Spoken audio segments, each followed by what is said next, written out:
Okay, like she said, good morning. My name is Mamie Clark. I'm an occupational therapist from Memphis, and I'm going to be presenting on preventing axilla contractures. Last session, we can do it. I have nothing to disclose. For this study, I completed a retrospective chart review to look at outcomes of our burn rehab program for minimizing development of contractures, specifically in axillas, in patients with upper extremity and trunk burns. A little bit about our burn center. We're a 14-bed center in Memphis with an ICU and a step-down and a burn-specific inpatient rehab, and we're ABA verified, and we treat around 500 burn patients annually. We have 2 full-time PTs, 4 full-time OTs, 2 rehab techs, and an administrative assistant that are all dedicated to our burn center. My study included an extensive review from January 1st, 2015 through September 1st, 2018. And I looked at patients that sustained a burn injury to their upper extremities and or axillas. And the term axilla wasn't coded in our records, but I looked at people that had, upper extremity and trunk involvement and sort of deduced that axillas would be involved. My inclusion criteria included admission to the burn center, like I mentioned, with a burn to the upper extremities and or the anterior trunk, the presence of OR services, and that they received therapy from our team. So after I looked through all these people, 180 patients met my inclusion criteria. As you can see, the majority of our patients are male, average age 44, which is prime working age, and the average body surface area for upper extremity and trunk involvement was 16%, with ranges from 1.5 to 64%. It's plausible that the total TBSA was much higher, but I simply looked at the body surface area for upper trunk and flank involvement only. And I thought it was interesting that my data indicated that burns were more sustained to the upper extremities, I had more burns to the trunk than the upper extremities themselves. In our program, we identify the patients who will continue to need extensive outpatient services from therapy. So you can see that some of our patients transferred to an inpatient burn rehab, which is in-house, and then a few transferred to inpatient psych or long-term care. Average length of stay was 31.4 days for their acute stay, although many of these patients did go to long-term settings or the inpatient rehab, and average OR procedures for these patients was 20. So lots of surgeries. So why did I look at axilla contractures? We know from the burn model system summary from 1994 to 2018 that 62.8% of patients sustain a burn injury to their trunk, and 39% of all grafts are located on the trunk and flank area. And we also know that 1/3 of patients develop contracture at discharge. This is in the literature. So it's so important that therapists look at this and try to minimize these contractures in these people. And it's really important that therapists provide early, daily elongation and treatment for prevention of these contractures. Many ADLs, including bathing, dressing, homemaking, and return to work, involve the scapulohumeral joint, and we know that that joint also requires cutaneous functional units on the flank and trunk, so it's just really important that we look at this. At my center, there were guidelines set in place before this retrospective chart review began, determining treatment per surgery. So, for instance, for patients receiving burn wound excision, the guidelines at my center dictate that we start active movement post-op day 1 with passive elongation beginning post-op day 2 with appropriate pressure and positioning.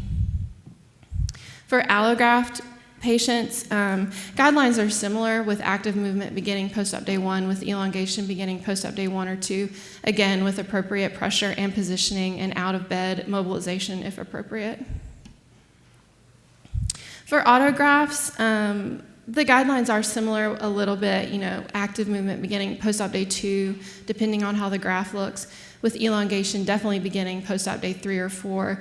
And the exceptions include patients that are combative, compulsive, can't follow simple directions, because we don't want to shear Dr. Hickerson's grafts, and we don't want to cause any hematoma or bleeding issues.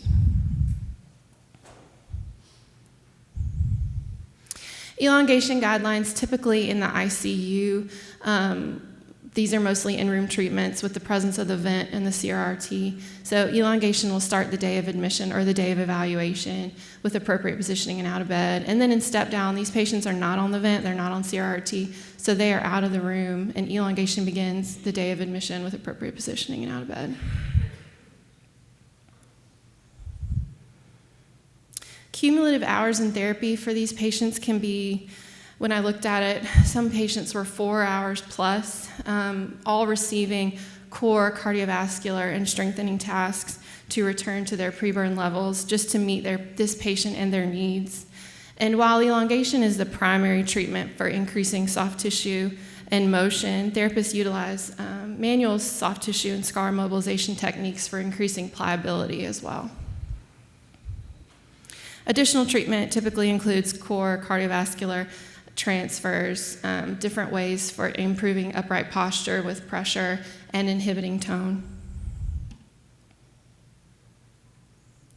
My outcomes, I found that the patients I looked at exhibited passive movement and elongation within 95% of norms, with those limitations, if they existed, being decreased muscle power and strength. And then 2% required reconstructive procedures for the axilla and the flank at some point.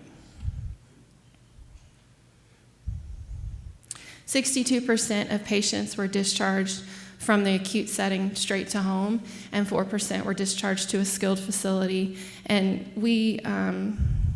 I looked at it, it was about 95% of patients came back to see us for any sort of wound care needs, or if they required outpatient therapy services, we determined that after discharge.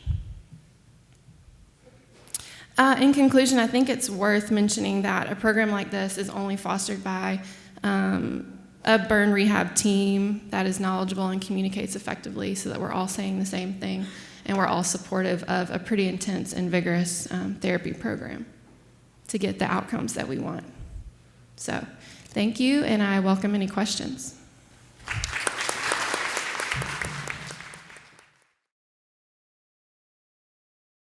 As Dr. Izzo said, my name is Captain Kyle Cunningham. I'm the Chief of Physical Therapy at the ISR Burn Center.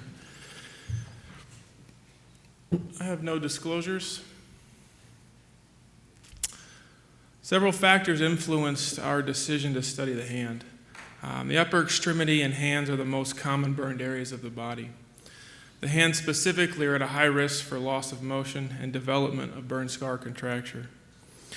It's because they have a large number of cutaneous functional units, and they're more likely to require skin grafting, as they're more susceptible to deep partial and full thickness burns. This elevated risk underscores the importance to effectively treat these injuries to prevent loss of hand function. It's common practice to immobilize hands after skin grafting for 3 to 5 days. We do this to prevent subdermal edema and shear forces. Unfortunately, though, this period of post-operative immobilization delays the initiation of range of motion exercises. The cutaneous functional unit is defined as an area of skin that permits motion, and it's located proximal to the moving joint. Richard et al. Found that skin moves in the direction of motion, seen in the picture on the right. Therefore, the concern for graft shear is minimized as there are no opposing forces with movement of a new graft. This concept was the premise behind our change in practice in 2014. We felt it was safe to initiate range of motion exercises during the standard period of post-op immobilization. And our goal was to minimize burn scar contracture and maximize function. So the purpose of this study was to determine if range of motion is safe to perform on post-op day 1 and 2, and if it improves functional outcomes. we performed an IRB-approved retrospective analysis comparing EROM patients to a matched control group. Adults who had burns less than 20%, with one or both hands involved, and those that required grafts, who were also able to attend at least one outpatient follow-up, were included in the study. Patients with burns greater than 20% or who were mechanically ventilated were excluded, as their medical status would have likely prevented their participation in rehab. Range of motion procedures were performed on post-op day 1. Dressings were removed prior to initiating exercises to reduce the chance of shear. All exercises were based on graft location and performed in a graft lengthening direction. We also gathered figure 8 hand edema and range of motion measurements, as well as pre and post photographs for later analysis. So this picture is an example of an EROM patient who received a 1-to-1 mesh graft and performed EROM exercises. So the important takeaway on this slide is the ability, as someone else mentioned earlier, was to visualize these grafts.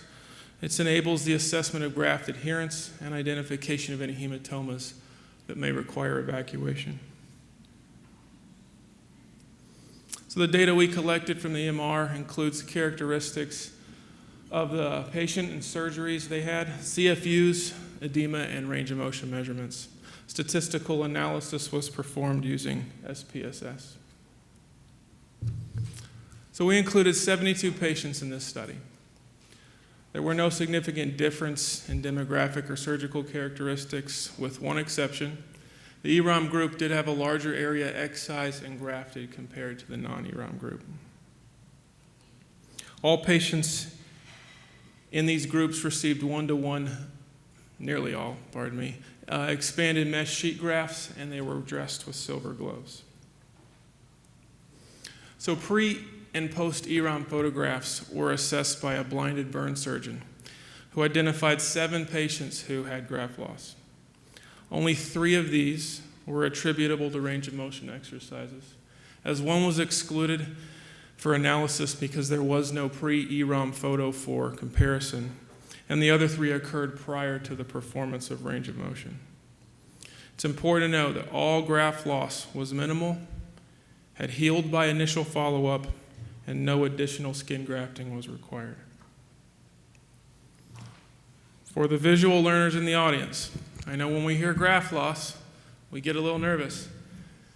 These are pictures of 2 different patients' hands, both who performed early range of motion. And it's to underscore how minimal the graft loss was.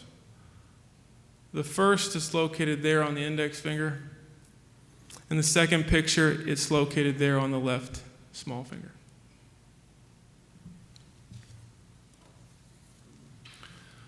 When we compared hand range of motion between groups at initial outpatient follow-up, significantly more EROM patients achieved full composite digital flexion, 93% compared to 68%. So based on these results, we concluded that EROM is safe, that it significantly improves the ability to achieve full hand range of motion by outpatient follow-up. We recognize retrospective study limitations, and we plan to prospectively study hand function in EROM patients, as well as other joints that are at risk for burn scar contracture. Thank you. Are there any questions?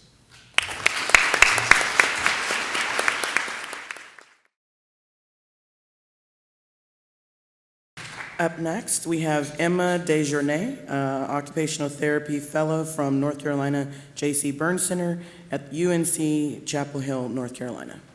She will be presenting Survey of National Practice of Prevention, Diagnostic Tools, and Treatment of Heterotopic Ossification for Burn Patients in the U.S.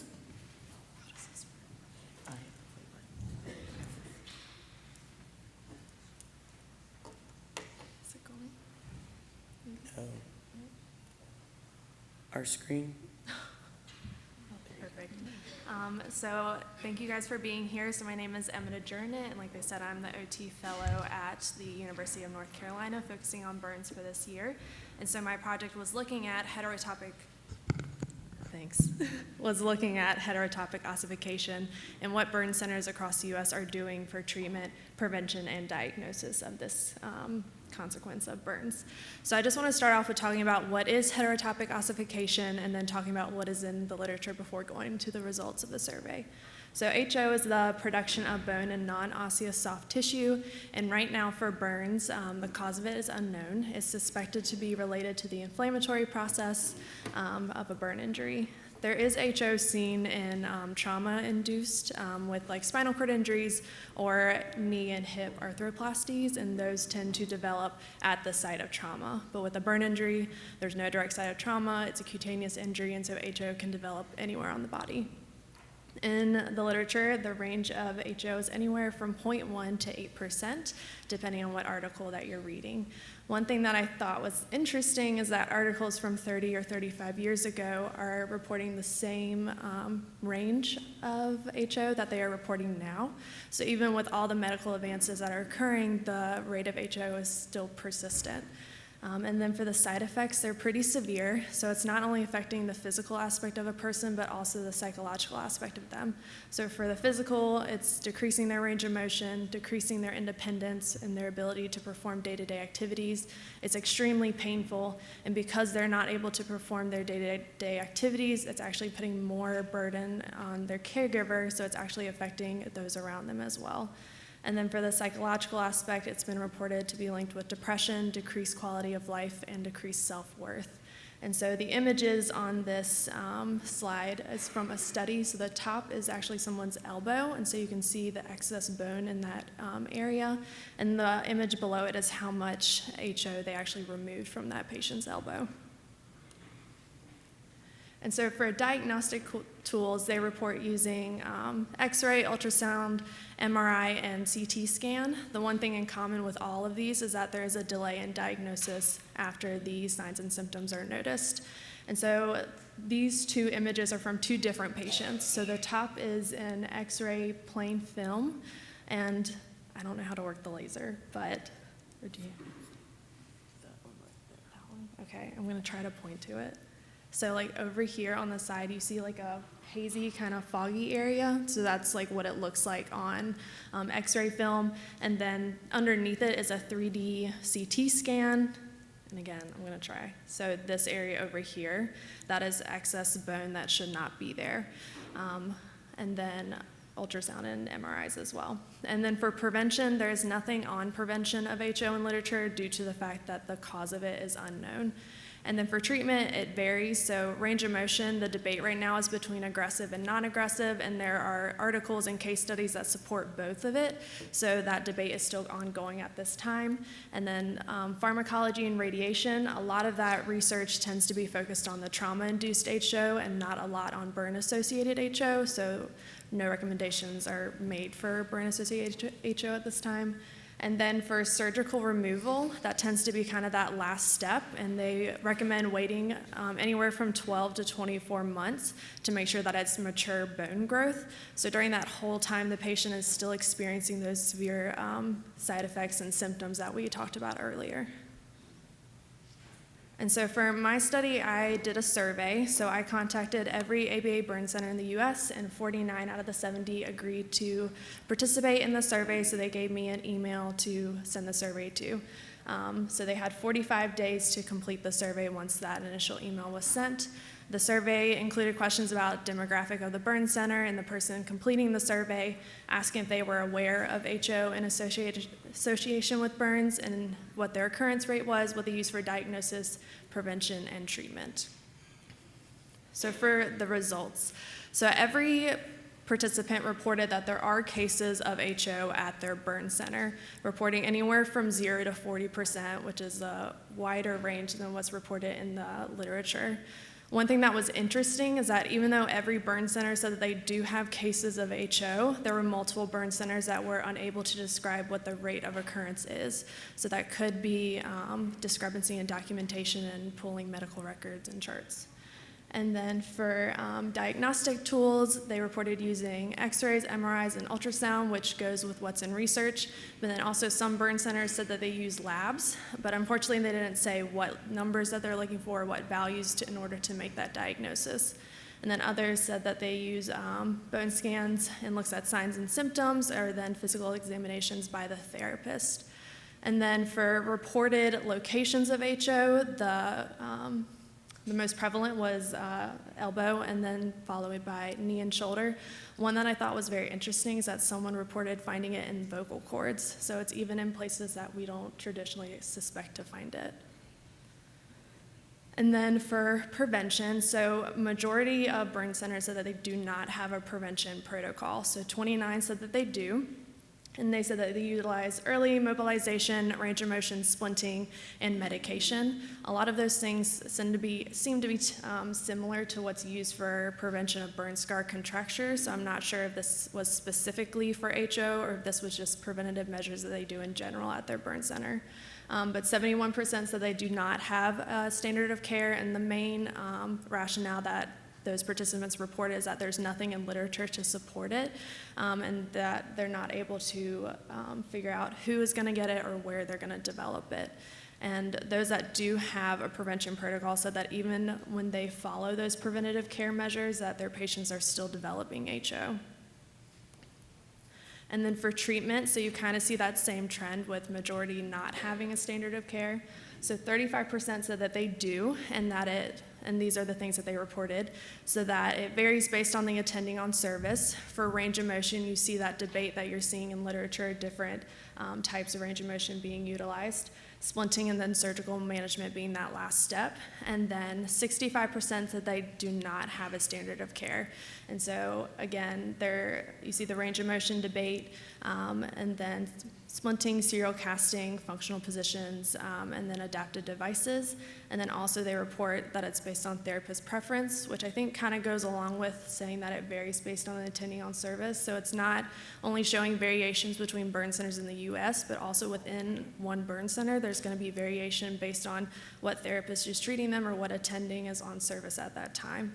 And then again, that last step being surgical management. And the thing that was reported between both groups is that their main goal is just to prevent further deformity and damage. And so for conclusion, what I found from the literature is that there's limited high-level evidence-based research, and from the survey that there's no clear consensus on prevention, diagnosis, and treatment of burn-associated HO at this time, and that the community would definitely benefit from more research and more clear documentation in the future. And so some steps we can take to help make that happen. So when HO is diagnosed, having it tagged or actually put as a diagnosis in someone's medical chart. Right now in the ICD-10, there is no code for burn-associated HO, and the closest we could find is M61.3, and then there are codes to go with the location of it. And then being proactive, so creating a plan to monitor HO, especially with patients that have a larger size burn or have prolonged immobility. And then making sure you educate every part of your team, and not just the therapist, but also nursing and your doctors, surgeons, physicians, so that everyone is aware of what could be going on. And then obviously we need more research in order to provide those answers for patients and their families. So thank you.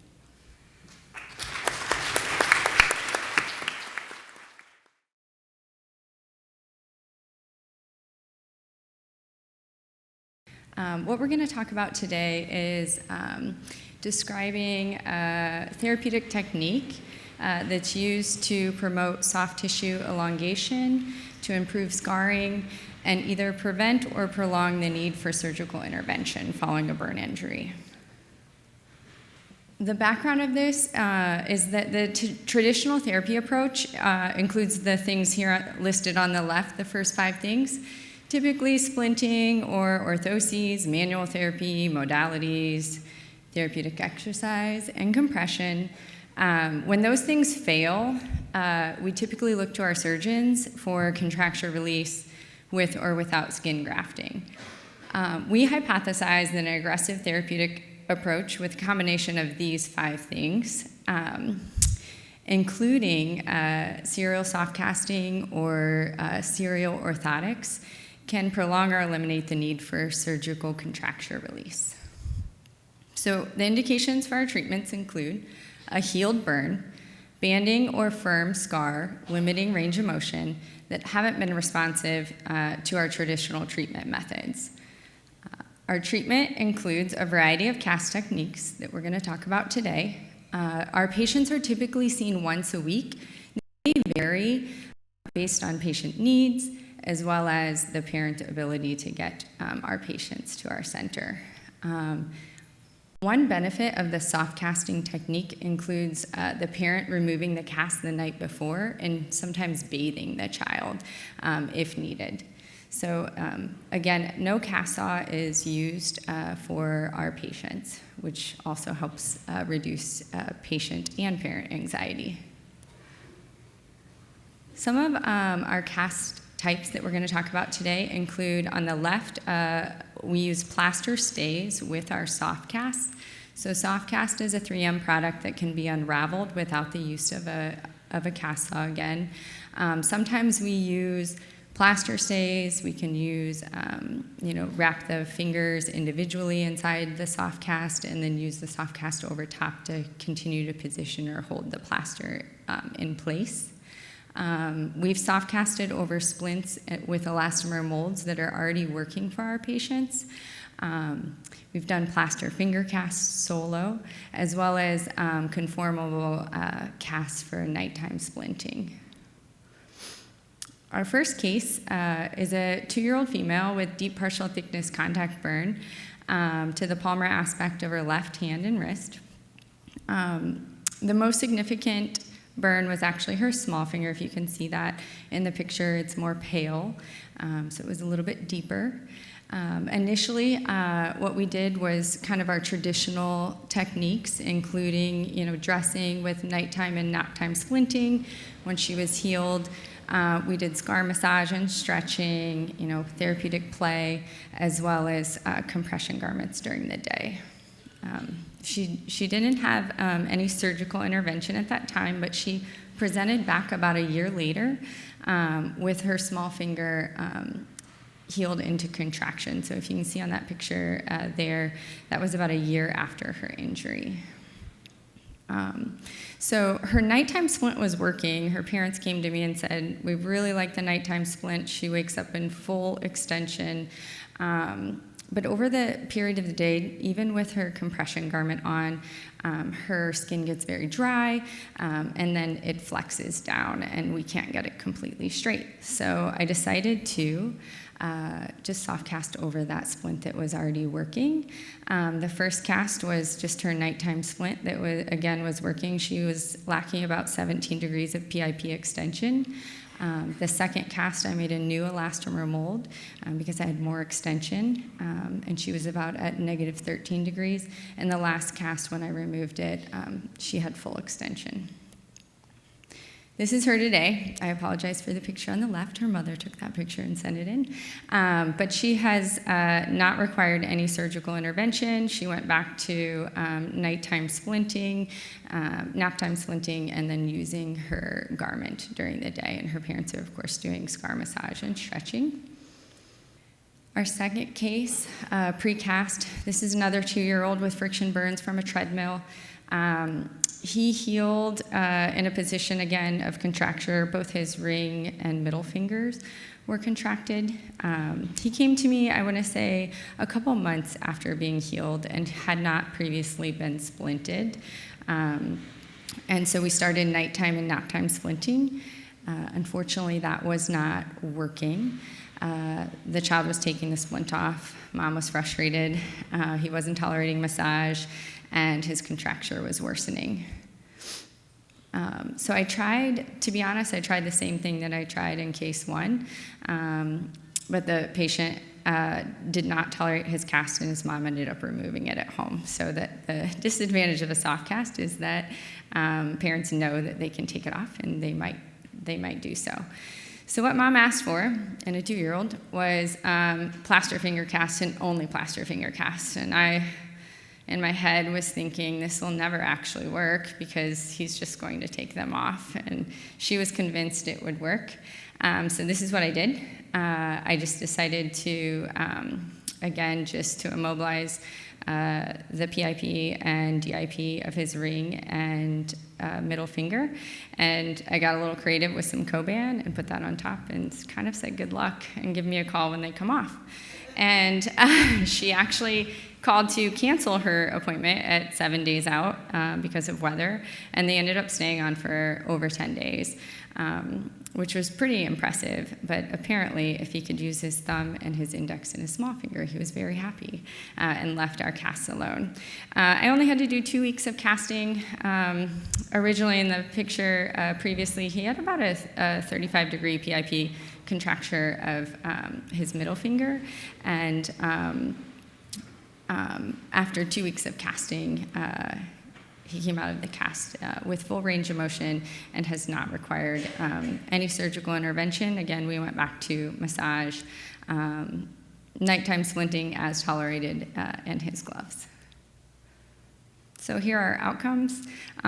Both patients had full range of motion. The scarring was significantly improved in terms of height and pliability. The parents were actually highly satisfied with the intervention, and then they transitioned back to our traditional treatments. All right, our case number 3. This is a kiddo who's almost 4 years old. He sustained a 74% total body surface area burn. As an infant, he was 8 months old, submerged in hot water. Our goal for him, originally, my goal was to get him off of his toe, so I wanted to improve ankle dorsiflexion range of motion. Unfortunately, he also had a knee flexion contracture, so that was limiting my ability to get his ankle to do any sort of movement. So I did start with some lower extremity soft casting and very quickly changed that up to a long leg cast. And kids are so resilient. He walked and ran. You can see in the bottom picture he was very functional in that long leg cast. Again, in the top picture, you can see behind all of that white tape is the soft cast that the parents were able to take off at home. And we could just never get that knee fully into full extension. So we also have a great Center for Gait and Movement Analysis at our hospital, and they allowed us to do a partial gait study. So when casting wasn't doing so great, we got him in for a partial gait study and saw what his baseline was at that time. And then we can't always win as therapists with our casting techniques. He did require a full thickness graft. Our surgeon resected a scar behind his knee and used skin from his lower abdomen. And you can see how nicely that did heal. We also use our Plaster soft cast technique post-surgery. We are able to support the graft. Our surgeon likes to not look at our graft sites for 10 to 14 days, and we use a lot of casting at our facility to keep those protected and in a good position. And he did come out of that surgery with full knee extension, which was really great. We were able at that point then to focus on his lower leg, and I was able to cast him just with a lower leg soft cast. We did about 4 weeks of casting. In the middle of that, I did have him casted for an ankle foot orthotic as a little tool to use after he came out of his cast. And he is amazing with that little AFO as well, so we had great success. He was probably minus 15 degrees before casting, and I was able to get him to +4 of dorsiflexion after that. Just some outcomes. The picture at the top is nice. That was him before surgery, and then 4 weeks post-surgery, he was able to get into a really nice position. Again, the parents like this technique. We transitioned him to a knee splint at night and an ankle splint at night made out of our conformable cast material, and he's doing great. He did go back to the Center for Gait and Movement Analysis already and have some great results from that. So things we use to evaluate our patients before we cast our kids, we always do range of motion. And we also always use a SCAR scale. We use the POSIS, which I included just to kind of peek at. We use this in our burn clinic as well every 3 months. And it just helps us track progress and help with scar management and some decision making.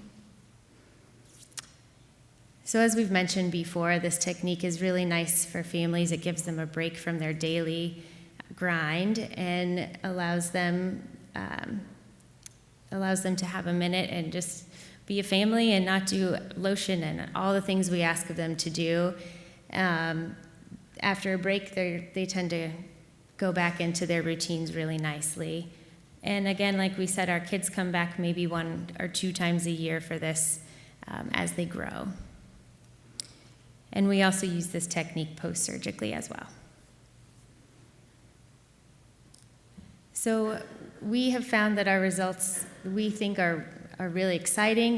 There isn't a lot of research around this, so hopefully we can get something out there about casting in this area. And I think we have just questions at this point.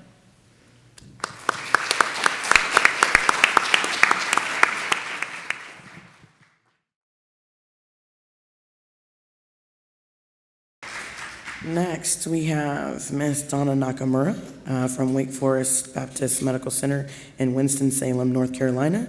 She'll be talking to us about an algorithm for rehabilitation following autologous skin cell suspension grafting. Good morning. Thank you, Major Rizzo and Dr. Short. Good morning. It's great to see so many people in the audience on a Sunday morning. So thank you for hanging out and staying. So I am presenting an algorithm for rehab following autologous skin cell suspension grafting. And these are my disclosures. So with the introduction of new technologies, traditional practices for post-operative burn therapy require modification to ensure positive surgical and functional outcomes. So I'd like to present our burn center's experience with using autologous skin cell suspension to treat patients with both life-threatening injuries as well as smaller injuries, and particularly looking at the burn therapy considerations that are associated with this technology. So those of you who are not too familiar with the autologous cell harvesting device, just to go over that, for me, who's been in burn care for 30 years, I am flabbergasted because I think that this autologous skin cell suspension is really revolutionizing burn care. With this technology, we're able to raise the standards of burn care via point of care. Oh, sorry. Kind of spitting into the mic here. Point of care regenerative therapy in one single procedure. It shows you here on the left, it's the ACHD kit, and then on the right is a demonstration of the spray mechanism that allows even distribution of skin cells. And with this technology, 1 centimeter squared of the patient's skin can be used to treat up to 80 times that amount for the original size. And the thing that's really interesting for me is that it's available immediately in the operating room. So it's no longer harvesting skin, sending it off to like Boston or somewhere and getting back a little petri dish of very, very thin skin. In 30 minutes, our surgeons can actually process this and put it on the patient. Autologous skin cell suspension can be used both with partial thickness as well as full thickness burns. So here you can see on the left, use the direct application to partial thickness, and then on the right here, application in combination with a mesh graft. So now I'd like to talk a little bit more about the rehab following use of the autologous skin cell suspension. So here's our data for patients who are over 20% total body surface area or greater than 4,000 square centimeters grafted. And I have to comment that initially when we started working with these patients, it was basically do not touch them for 7 days. They're on a rotabed. Every possible joint was splinted. And, you know, like, I was afraid to even come into the room and have the patient breathe and have them maybe shear the grafts or do something mechanically that would interfere with the grafting. And so with our compassionate use patients, they were on bed rest till post-op day 4. We did use orthoses as needed to immobilize the joints, protect the underlying structures, and to preserve range of motion. And then mobility with weight bearing as tolerated, and we're able to start functional range of motion with them after their second dressing change. And this is really important in working with your team because it takes the doctors, the PAs, and the nurses to evaluate the grafts in our dressing change prior to therapy being able to proceed with our interventions. And then on day 6, after their third dressing change, we're able to go ahead and do full range of motion. And then this is our data for the non-compassionate use. So these are our smaller burns. It includes, and I point out here that we have then divided this out into anatomical positions. So we're looking at the head and neck, the hand, axilla, and arm separately, as well as the foot, ankle, leg separately, and then the torso. And the difference in mobility, as you can see here, we've gotten a little bit more aggressive with our treatment plan, where bed rest is until post-op day number 2. And I point out here that the head and that the head and neck here, they can actually mobilize on post-op day 1 as long as we do have some sort of a protective orthotic, like an anterior neck splint conformer or something like that. And then on post-op day 2, we can mobilize them weight bear as tolerated after their first dressing change and assessment, again, of their grafts. And then on post-op day 4, doing more functional range of motion with them. And then you can see here on full range of motion again after their third dressing change on post-op day 6. And then beyond that, we're able to start using our tubular compression devices when their wounds or their grafts are about 90% healed. And then beyond that, fitting with compression garments if they even need them at all. So with our mobility guidelines, as I said, that we were very, very scared to touch anything to begin with. So we're very gingerly handling the patients with their delicate new skin. But we found that patients initially exhibited some skin and joint tightness from this immobilization, but that the tissue was then easier to manipulate and elongate to regain their range of motion and functional use. There's just a little bit more information as far as our treatment characteristics. You can see here our graft mesh ratio to the autologous skin cell suspension. So you can see here that the majority of our patients received a 3-to-1 mesh skin graft, and the second being a 4-to-1. So more healing data. By 2 weeks, we found that 87% of the wounds had achieved greater than or equal to 90% closure. And I like to point out that the numbers here on the bottom are not all the same, but that might have been due to not having data, or in our case, some of our patients not returning for their follow-up appointments. And I'd also like to point out at this point that we found that normalization of pigmentation was accelerated, which is totally fascinating for me, again, to see. So as far as safety goes, our data for graft loss at post-op day 6, and that was again the third outer dressing change, was 7.7%, with 8.5% of the wounds over joints requiring contracture releases and reconstruction. Now this patient that is shown here, you can see that it's a wider mesh. So he was about a 6-to-1 mesh.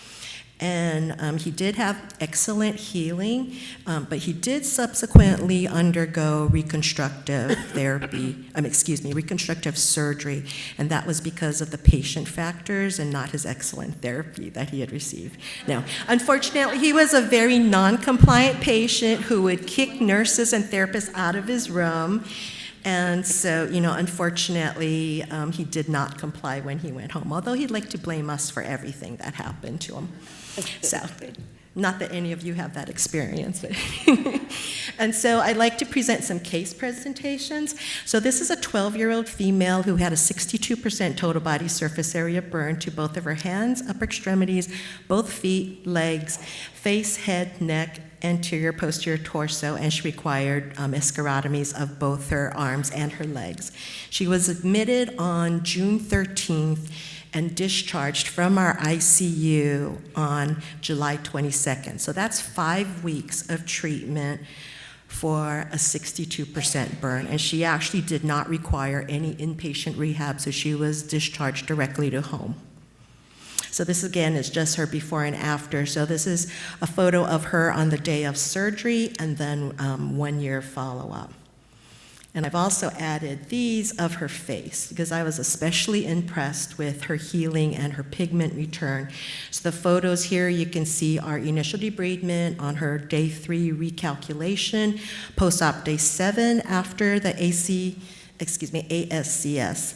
And then you can see her on 2 weeks after her discharge. She actually joined us up in the mountains for a family camp, and although her endurance and strength wasn't there, she was able to participate. And then a year later, she was actually leading all of the bike riding and the zip lining and everything. And she's now 16 years old and plays basketball as the star on her school team. And our second example here is a 42-year-old male who sustained a 63% total body surface area burn, both hands, upper extremities, both legs, torso, buttocks, and did require escharotomies ×4 at both of his legs.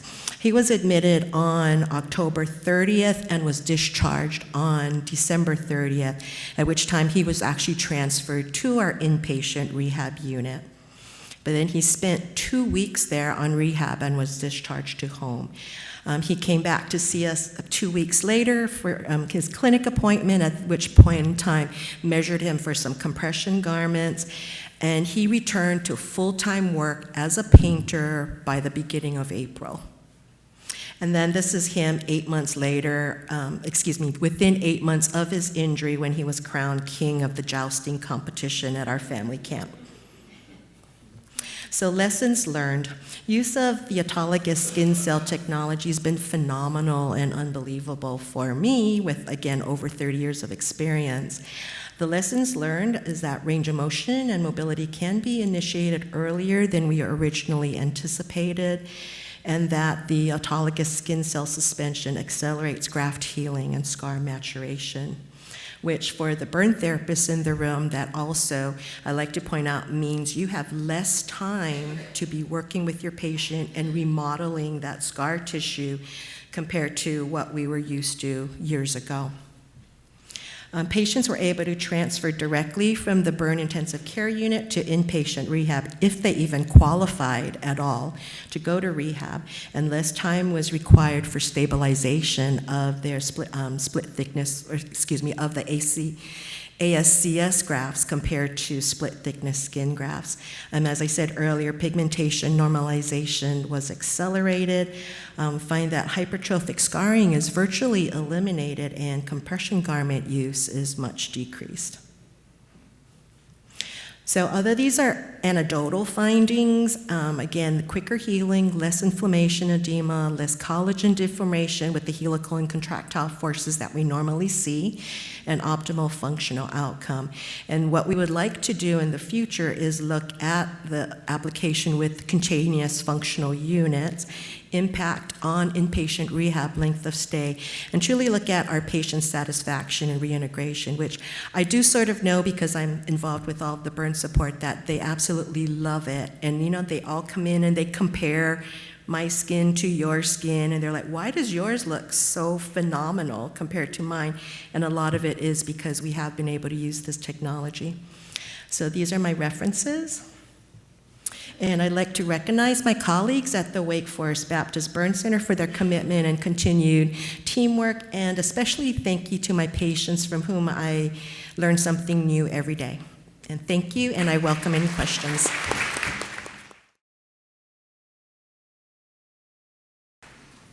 Up next from the Orlando Regional Medical Center in Orlando, Florida, is Greta Rux, presenting implementation of a 3D scanner for fabrication of a facial orthotic.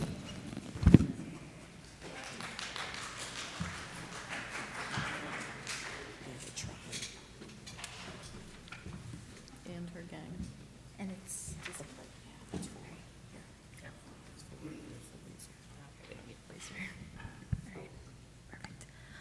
Good morning. My name is Cindy Mayorga. I'm an occupational therapist at Orlando Health, and I'm here with my colleagues, Greta Rutz, occupational therapist, and Rachel Gonzalez, physical therapist. And we're here to talk about the implementation of a 3D scanner for the fabrication of a facial orthoses. We have no disclosures, no financial relationships. Our facility, Orlando Regional Medical Center, is one of the largest hospitals in the Central Florida region. We have 888 beds, and we're home to the area's only level 1 trauma and ABA verified burn center.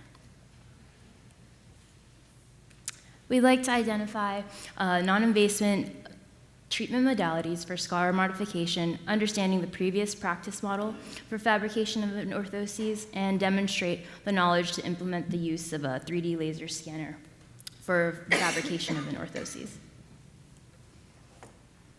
As we all know, hypertrophic scars are a common problem that burn survivors encounter. With this, they can result in significant changes in pigmentation, increased skin thickness, decreased skin pliability. All these issues can lead to lasting social and psychological implications. Studies dating back to decades have shown the effectiveness in the use of both pressure and silicone sheeting to help combat this.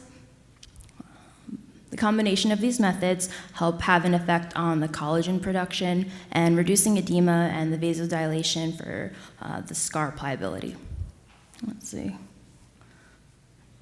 Also, we have made use of custom transparent facial orthoses has helped manage the scar and the hypertrophic nature of it so that you can visualize the blanched appearance of the scar, and that as time progresses, you can contour the mask for the patient. At our facility, the previous standard of care was creating a negative mold, hand pulling the mask. With this process, there were significant factors that were challenges. The patient would typically have anxiety and have claustrophobia, and being able to tolerate the prolonged nature of having all the materials placed on their face. It would also take a significant amount of time, both at our facility and at home. The therapist would have to take the materials home and continue to work on it, taking upwards of 8 hours to fabricate the mask.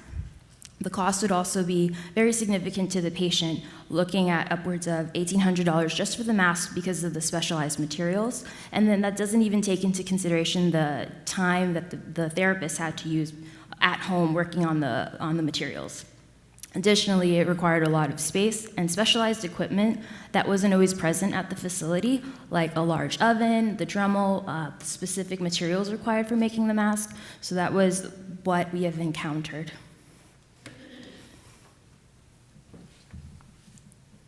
Sorry, I'm shorter than everybody else. So how do we go about this? Well, previously at this conference, actually last year, we were able to network with other therapists to learn about new technology that was out there.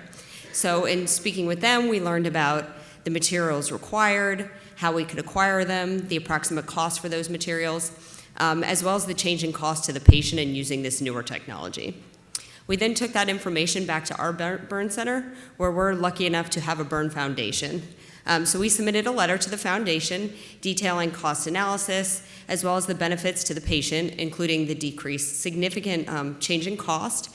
So we mentioned earlier that previously it cost about $1,800. With this new technology, we were able to charge the patient just $800, so a significant reduction, as well as a decrease in time required, both for us to complete the scan, as well as for the patient to have to tolerate that procedure, as Cindy previously mentioned. And then a decrease in emotional distress, because the scan takes minutes to complete versus hours, as Greta had done it previously. We then set about obtaining the equipment, which simply included an iPad, the scanner, and we downloaded 3 apps to the iPad.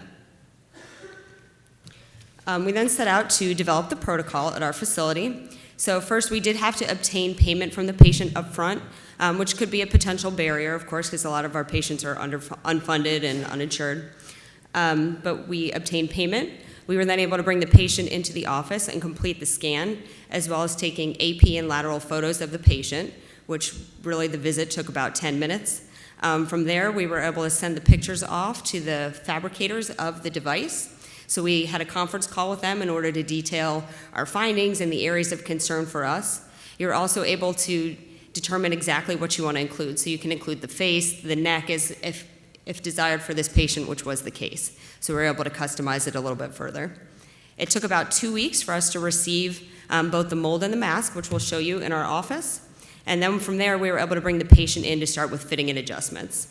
At the beginning, we were lucky enough to have a therapist with a lot of experience who had done this previously, so we were able to do the adjustments ourselves, which did save the patient some money. We brought him in pretty frequently at the beginning, weekly for the first 3 weeks until we felt like we had good contact on all the areas we wanted, and then followed him monthly thereafter. Of note, after that, we were able to provide the patient with a letter of medical necessity with billing codes, which he was able to take back and submit to his insurance to recoup the money he had laid out up front. So this is what the device looks like, just the regular iPad, and that tiny little device is the scanner.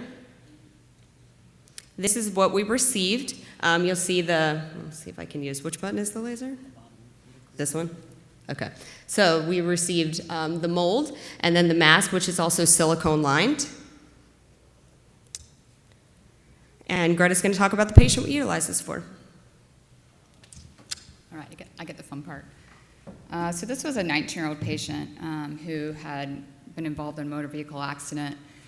He was pulled from the vehicle by bystanders, but he sustained an 8% TBSA partial thickness burns to bilateral shoulders, face, neck, left upper extremity, and right ear. He was intubated upon arrival. He was intubated for not very long, but once he was extubated, we noticed that he had some functional as well as cognitive deficits, so a follow-up CT was done, and he was also found to have a diffuse axonal brain injury. He did undergo a split thickness skin grafting of his left upper extremity and his right shoulder. He did end up going to our inpatient rehab, more so because of the brain injury than anything else, but as a 19-year-old, he recovered very well from it. So he followed up at our outpatient burn clinic. As we've said before, sometimes our burn patients don't have great follow-up, and so you might be thinking, why did you just start this 6 months after his injury? Why not start it sooner? Because he didn't come in until he had problems. So we saw him at 6 months post-injury. He came in complaining of the appearance of his face. And at this time, we asking him questions, we also noted he was socially isolated, as anybody would be. We utilized the Vancouver SCAR scale for this. So these were his initial, this was the first that's both the first day we saw him and the laser scan day. As you can see, he had significant scarring on the side of his face. He was, on this visit, one of those people that only answered when you talked to him. His father accompanied him to the visits, drove him there. He had returned to schooling, though he was taking all online classes from one of the local universities. So this was our initial mask fitting day, and as he only had burns on one side of his face, I basically posed to him, I could leave you with a full face mask, or we can kind of drew on it with a dry erase marker. This is what I can do. These are areas I still need to have contact and get basically some structures on his face to hold the mask in place. So I gave him the option of leaving it with our full face or cutting out some, and he chose to cut out half of his face that really didn't have any burns on it. And then we utilized the Y strapping to the back. And you can see some other pictures of us using a Dremel on the mold and everything. And I have to say, compared to, I'm the old school part of this. So I was the one taking it home to get my husband to help me make these, and he was very good, I have to say. But getting it this way, I mean, it took an hour in fitting for me. I mean, it was fantastic. The hard work for me was totally taken out of it. And the fun for me was added with being able to put it on his face and being able to get the contact very quickly from what we needed from the initial visit. This was our 1 month follow-up. As much as he didn't follow up at clinic, he was great wearing his mask. It was basically, we told him, work up to wearing it at the beginning, and I'm pretty sure he went home and wore it 23 hours a day. So from the first month follow-up, we really noticed a lot of changes. He did as well. So we're really happy with that. Again, modifying it to get more contact on areas. This was our 3-month follow-up with him, still showing more changes. And remember, this is 9 months post-injury. So, at this time, you're like, initially we're like, what are we really going to get from this? Is he really going to see a lot of changes, being how far he was already post-burn? But he was willing, and I went through the whole thing up front. You have to wear this. We're not going to go through all this if you're not going to wear it. And as you can see by the results, that he has been wearing it. We noticed at this point that we weren't getting we had kind of not hitting the neck area that we thought we were going to be able to, so we started to incorporate a silicone line and Watusi collar with the mask. His choice, we gave him some options for what we could do, and then this was basically fitting him with making sure that he still had mobility with looking both ways and up and down with the mask, wearing with the Watusi collar. Because at this point, he had returned to driving. He also had returned to attending class at the university, which was great for us. I mean, that's what all of us want to do. We want to incorporate them back into society. He's driving himself to his clinic appointments for us. He wasn't really punctual, but he came. So we got to the point where, like, just call us when he's there. He really started doing, really wearing it. So this is from our first visit with him to his in the 5th month. He's still wearing it. He's really, really doing great with it. He's very happy. You can see by these 2 pictures from the first day or from the first fitting till the last time that we saw him was a couple weeks ago. I mean, he's even smiling now. You can't really see because we blacked out his eyes, but I mean, there's all light in his eyes now. He comes in, he jokes with us. He's like, what do you want more of? I don't know, what do you think? And he's a whole nother person, and that's what, for us, for him to come in, it's really been fun for us to see the change in not only his physical appearance, but his emotional stability and getting back out into society. So we now have a whole lot of fun with him. So some of the barriers, of course, is funding. Getting the equipment. We're lucky, like Rachel said, that we have a burn foundation, and we had been looking into this for some time. So it was nice to network with our friends here at the conference in order to find a financially, good option for us. Again, the workspace. We're in an acute care hospital. Rehab is on the bottom of the totem pole for space. We more so get space taken from us than given to us, hence me taking all of my work home to do before, but I didn't care if I had to do it, I had to do it. Tools, great now, just a Dremel that I have to utilize. And then, again, knowledge and skill experience of doing this. Me being old school, having done it for a number of years, teaching my cohorts here, I'm not going to be around forever, hopefully. I can retire someday. Passing along that knowledge is something that I think is important for those of us that have been in the field for a long time to do. And also, I'd like to thank Michael Sergio and John Nizak for showing us, actually sharing this from last year's burn conference when we were here. And we've gone to many of them, but I think it's great, and I think it's something we need to continue to utilize on the rehab part. Yes, there's the same ones that come, but every now and then we bring our new people along. But we network, we learn new things of how to do it. We share our experiences, not only to learn new things, but to also say, oh, good, I'm doing the same thing you're doing, which I'm not in the dark ages still. So that's really something great, I think, that can come to all of us. But their help, basically, in this and dealing with our emails. What do you mean? What do we have to do?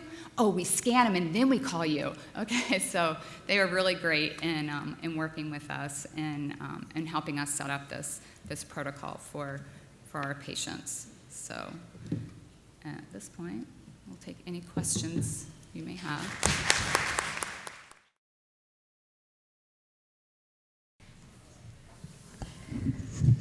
Good morning. I'm Janet Shaw. I'm speech pathologist with the Joseph M. Still Burn Center at Doctors Hospital in Augusta, Georgia. And I'm excited to be here today because over the course of the past few days, I have realized that there is very limited speech therapy services within the burn facilities across the facilities that I spoke with here. So there are no disclosures. And our objective is to give you an opportunity to take back information to your facilities to help you show the ways that a speech pathologist can be incorporated into your therapy services and to improve the quality of care and the continuity of care for your patients. I started off with research because of the fact you're going to need to establish that need for that additional FTE. So over the past 16 years, there has been research indicating the need for speech therapy, but speech therapy continues to be a limited utilization within our burn referral centers. In 2003, that only 28% of the burn centers actually responded to the survey, and the primary need for speech therapy services at that time was voice and swallowing disorders.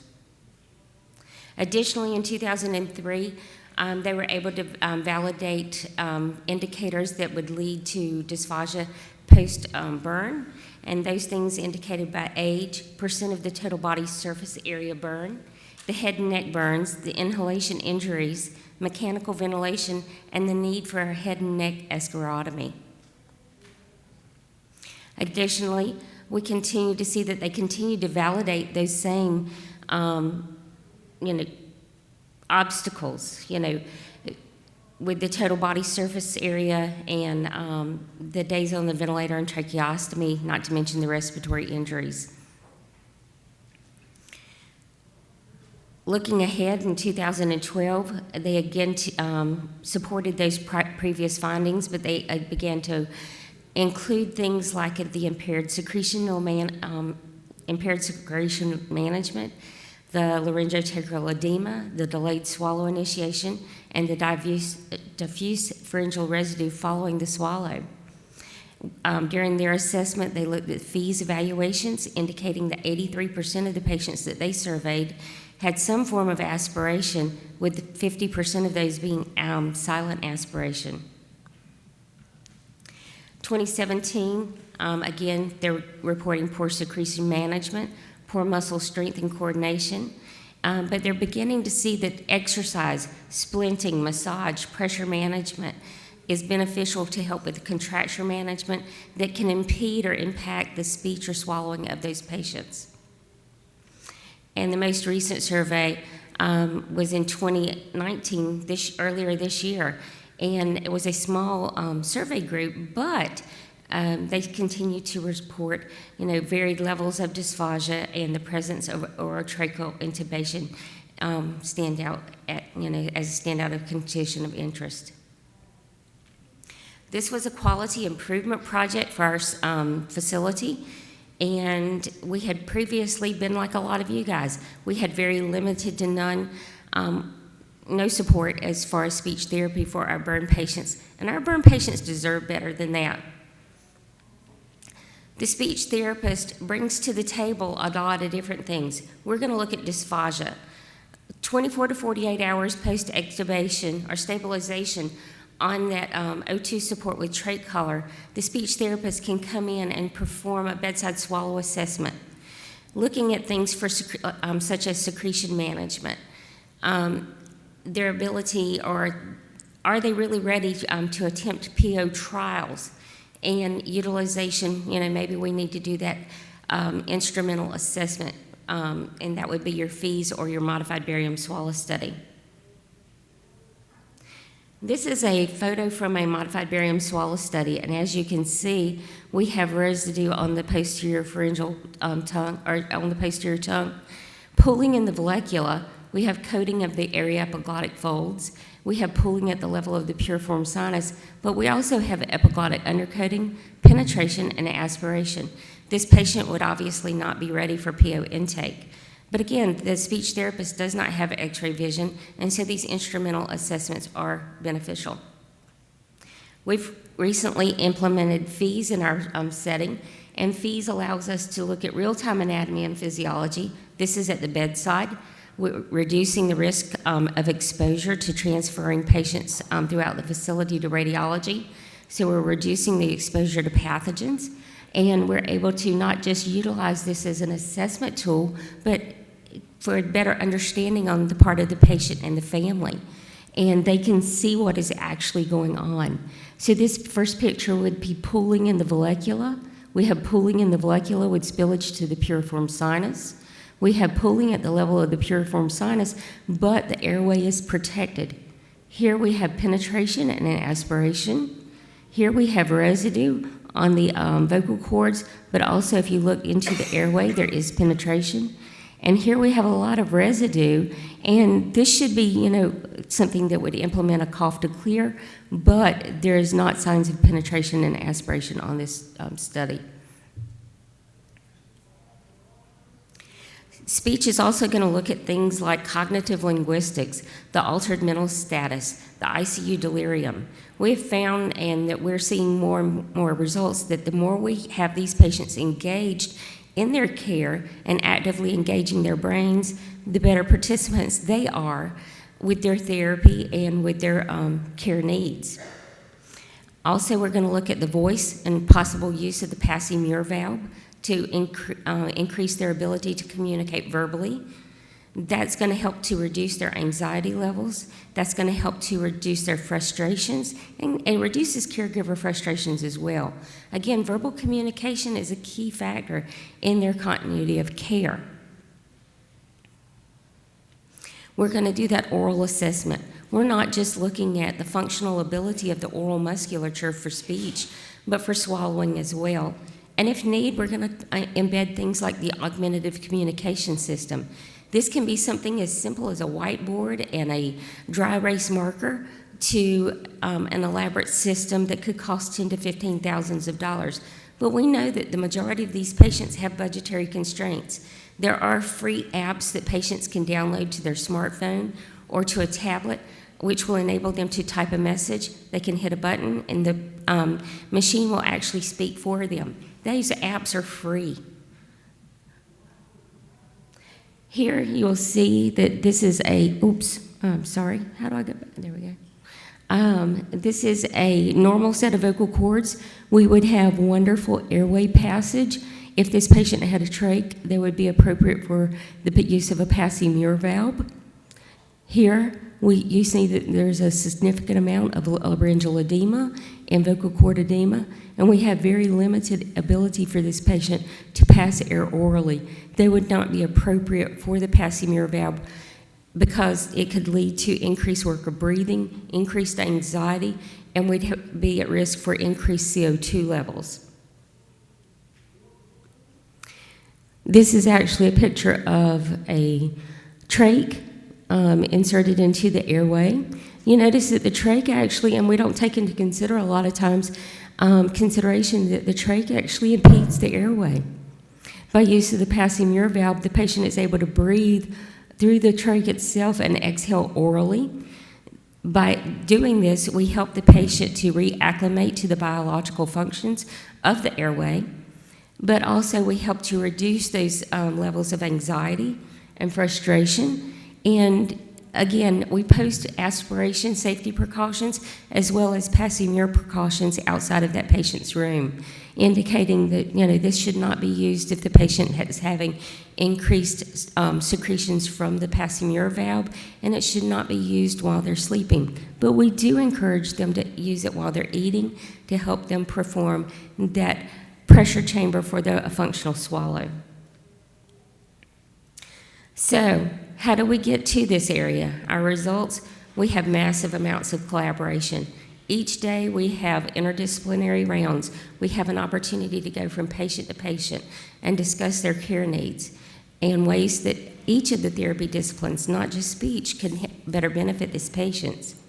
We've done a lot of education, not just with our physicians, nurses, and ancillary staff, but with those patients and families as well, because the better they understand what we're doing and why we're doing it, the more buy-in they have and the more they want to participate.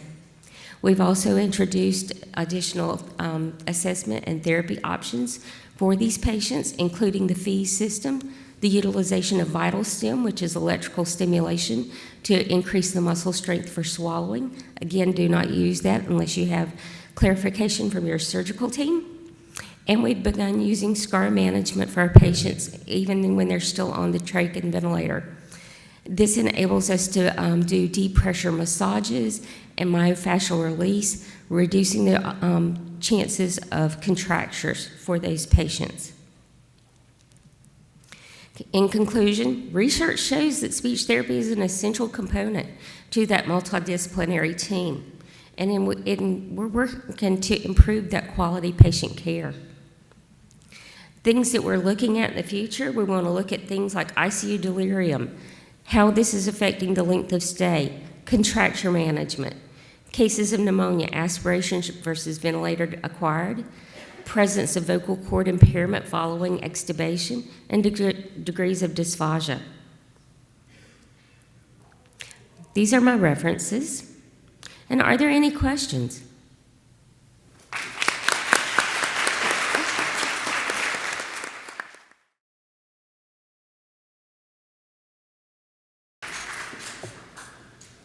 And to wrap up our Southern Regional Burn Conference, I have the pleasure of introducing Major Ashley Welsh from the United States Army Institute of Surgical Research, and she'll present to us today on the effect of splinting of metacarpophalangeal joints after skin grafting, a review of the ACT database. Ashley, do a good job. Thank you, ma'am. All right.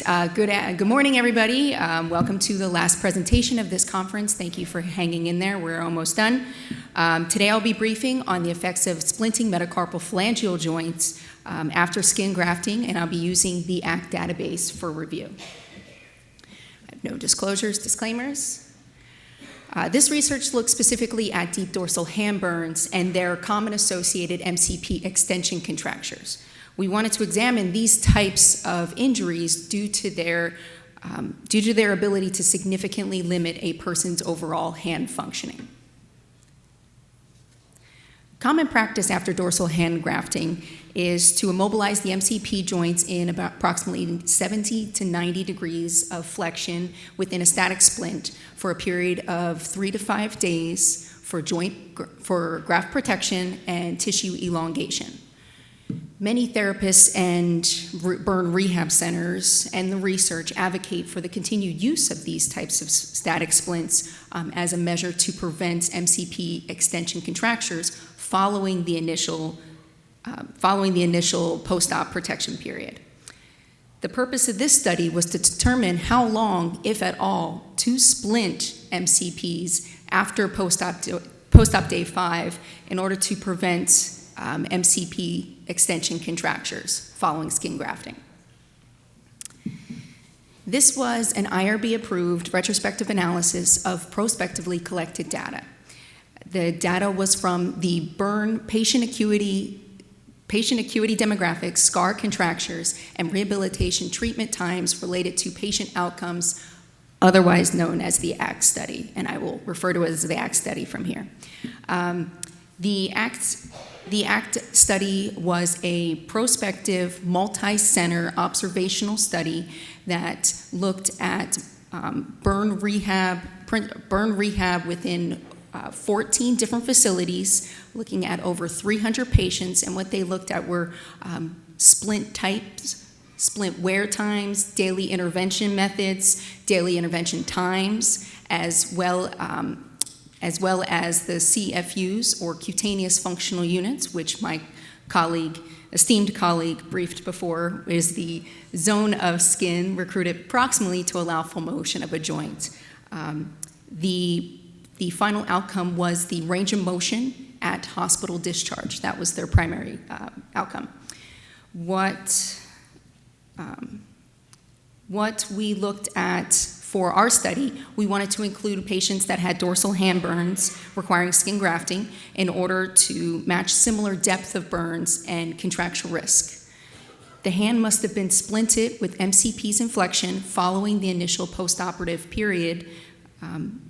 The range of motion measurement analyzed in this study was isolated MCP flexion at hospital discharge, and the only accepted causes of contracture were scar tissue or other soft tissue limitations. As mentioned before, this was from 14 different facilities, so we relied on the opinion of the therapist to determine whether the contracture was due to scar or soft tissue limitations and not due to pain, edema, or any pre-existing conditions.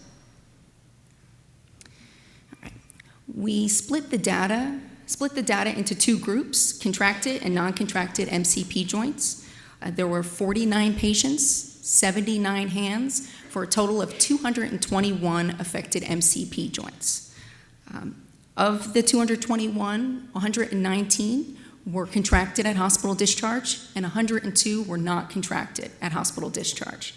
There were no significant differences between the two groups within the hand or digital categories. There was no statistical significant difference in the average hours per day a splint was worn between the contracted and non-contracted groups. And additionally, there was no significant difference in the average percent of CFU burned. However, we did find significant difference when looking at the average percent of CFU grafted. Due to this finding, we decided to further examine the incidence of contracture between various amounts of percent a CFU grafted. Right. This chart shows the contracture risk as a function of percent of CFU grafted. The x-axis shows 5 different categories of ranges of percent of CFU grafted from 0.1 to 25 on the left, with all the way through greater than 99% on the right. The y-axis shows the percent of total joints that developed an MCP extension contracture. We found a significant difference between all 5 categories, and additionally, when combining the first 4 categories on the left to the final category on the right, looking at less than or equal to 99% grafted versus greater than 99% grafted, we found a significant difference, telling us the proportion of MCP joint contracted joints significantly differed if greater than 99% of the CFU was grafted. Using a binary logistic regression, we also found that if greater than 99% of the CFU was contracted, a patient had a 160% increased odds in developing an MCP extension contracture. Now, this chart shows only patients who were grafted or who had a greater than 99% of the CFU grafted in order to show a relative contracture risk. The contracted joints are depicted in gold or yellow, and the non-contracted in red or maroon, whatever it looks like up there. The x-axis has 3 different categories. We're looking at splint wear days from 1 to 10 days, 11 to 30, and then above 30 days of splint wear. There was a significant difference between all 3 ranges and between the first range, 1 to 10 days, with the other 2 combined. This chart shows us that after 10 days of splinting, the chances of preventing MCP extension contractures decreases and the risk of contracture increases. In conclusion, we found that our results show that static splinting can be an effective intervention method to prevent MCP extension contractures when less than 99% of the CFU was grafted. However, for a fully grafted CFU, splinting greater than 10 days can lead to an increased risk for contracture. Because splinting was less effective when greater than 99% of the CFU was grafted, it is necessary to prospectively analyze and evaluate effective wear times for splints, effective splint positionings, as well as other options for prevention in lieu of splinting. All right, thank you for your attendance. I will now take any questions.